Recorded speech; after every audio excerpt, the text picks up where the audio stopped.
मतलब उस पाउडर से सब यही करते हैं? हैं? मतलब क्या है तुम्हारा? मुझे भेड़ी शक्ल की बोलते हो? अरे ये तो तुम ही बोल रही हो, मैंने तो पाउडर के लिए बोला था। हाँ हाँ, सब जानती हूँ। मेरी सुंदरता से किलसते हो तुम। उसे मेकअप बोलते हैं। अरे कभी उसके बिना बाहर निकल कर देखो, खुद का बेटा तक पहचानने से मना कर देगा। निर्मला भड़कते हुए आगे कुछ बोलने ही वाली होती है कि तभी उसकी बहू माला कमरे में आ जाती है। अरे नहीं नहीं नहीं नहीं, गुस्सा नहीं मम्मी जी। गुस्से से मेकअप की ऐसी तैसी हो जाएगी, चेहरे पर झुर्रियाँ पड़ेंगी सो अलग। हाँ सही बोल रही हो। मुझे ना इस बेवकूफ इंसान पर ध्यान ही नहीं देना चाहिए। ये वैसे भी मेरी खूबसूरत और जवान स्किन से किलसते हैं। अरे वाह, मेरी बूढ़ी घोड़ी और लाल लगाम, लगे रहो। ऐसा बोलकर रमेश हंसते हुए कमरे से बाहर चला जाता है, जहां उसे जतीन हॉल में बैठा मिलता है। पापा, आप क्यों सुबह से ही मम्मी की टांग खिंचाई में लग जाते हैं? मजा आता है बेटा। आज अगर बहू नहीं आती ना तो वार तो फिक्स थी। वैसे तुम यहाँ बैठे क्या गप्पे लड़ा रहे हो? ऑफिस नहीं जाना? ये कहकर रमेश ऑफिस चला जाता है और निर्मला अपना मेकअप पूरा कर सहेलियों से मिलने निकल जाती है। जहां से वो कुछ घंटों बाद घर वापस आती है तो माला उससे कहती है, मम्मी जी, मुझे करवा चौथ के लिए कुछ शॉपिंग करनी है, क्या आप मेरे साथ मार्केट चलेंगी? अरे ये तो मैं भूल ही गई थी। हाँ हाँ, अपनी उम्र छोटी करने में पति की लंबी उम्र करना कहाँ याद रहेगा। अब बहू, मुझे ना तुमसे ज्यादा शॉपिंग करनी है। कुछ देर रुको, मैं तैयार होकर आती हूँ। अरे सुबह से सजी धजी घूम रही हो, इसमें भी मार्केट जाने के लिए अलग से क्या तैयार होगी? अरे वो फ्रेंड्स के साथ किटी पार्टी वाला मेकअप था। मार्केट जाने के लिए अलग तैयार होना पड़ता है, तुम नहीं समझोगे। "अ, जी ठीक है मम्मी जी, पर थोड़ा जल्दी करना वरना मार्केट बंद हो जाएगी। निर्मला तैयार होने चली जाती है और माला उसका इंतजार करने लगती है। इस बात को पूरा 1 घंटा बीत जाता है, लेकिन निर्मला कमरे से बाहर नहीं निकल कर आती। मम्मी जी, बहुत लेट हो गया है, प्लीज जल्दी आइए ना। अरे आ रही हूं। कोई शांति से तैयार भी नहीं होने देता। ये कहते हुए जैसे ही निर्मला कमरे से बाहर निकलती है तो माला और रमेश उसे देखकर हैरान रह जाते हैं।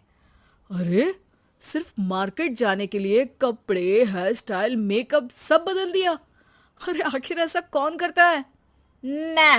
मैं करती हूँ जी। अगर आपके अंदर कोई फैशन सेंस नहीं है ना, तो इसमें मैं क्या कर सकती हूँ? आप दोनों इसे बाद में कंटिन्यू कर लेना, अभी बहुत लेट हो रहा है, प्लीज चले। मार्केट पहुंचते ही निर्मला मेकअप की दुकान पर चढ़ जाती है और एक के बाद एक सामान देखने लगती है। मम्मी जी, प्लीज थोड़ा जल्दी कीजिए, मुझे साड़ी खरीदनी है, दुकान बंद हो जाएगी। माला बार बार निर्मला को यही बोलती रहती है, लेकिन वो तो उसकी एक भी नहीं सुनती और देखते ही देखते मार्केट की सब दुकानें बंद हो जाती है। चलो मेरी शॉपिंग तो हो गई। अरे तुम्हें कुछ नहीं खरीदना? बहुत जल्दी याद आया आपको। अब इस मेकअप को लेकर ही घर चलो, मैं कल अकेले आकर खरीद लूंगी। दोनों निर्मला के मेकअप का सामान लेकर घर वापस आ जाती हैं। उन्हीं के साथ साथ जतिन भी घर पहुंच जाता है। अब निर्मला तो अपना मेकअप लेकर कमरे में चली जाती है, लेकिन माला उदास होकर वहीं बैठ जाती है। अरे शॉपिंग से वापस आई औरत को ऐसे उदास बैठे तो पहली बार देख रहा हूँ। क्या हुआ डार्लिंग? माला उन्हें मार्केट में हुई सारी बात बताती है। अब ये ज्यादा हो गया है। मतलब अपने मेकअप के आगे इस औरत को कुछ नहीं दिखता, कोई नहीं दिखता।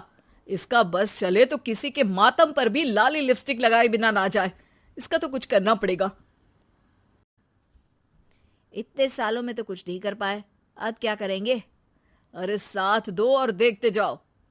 अब तीनों मिलकर निर्मला को सबक सिखाने की प्लानिंग के साथ कभी उसे मेकअप के साइड इफेक्ट्स वाले वीडियो, तो कभी टीवी पर चल रहे मेकअप से हुए स्किन प्रॉब्लम या स्किन कैंसर की न्यूज दिखाने लगते हैं। पर निर्मला पर तो किसी भी चीज का कोई असर नहीं पड़ता। लो, इनके कान पर तो जू तक नहीं रेंगी। Plan flop. अरे अभी नहीं, मेरे पास एक और आइडिया है। अपने पहले वाले प्लान को आगे बढ़ाते हुए वो सब निर्मला के मेकअप में कभी नमक, कभी मिर्च तो कभी मिट्टी मिलाने लगते हैं, जिससे उसे ये भरोसा हो जाए कि उसकी स्किन पर भी मेकअप के साइड इफेक्ट होने लगे हैं। और एक सुबह रमेश, जतीन, माला, अरे कहाँ गए सब? हाय मर गई मैं, मेरा पूरा मुंह जल रहा है। अरे कोई आओ, बचाओ। क्या हुआ मम्मी जी? अरे पता नहीं, अभी मेकअप करने से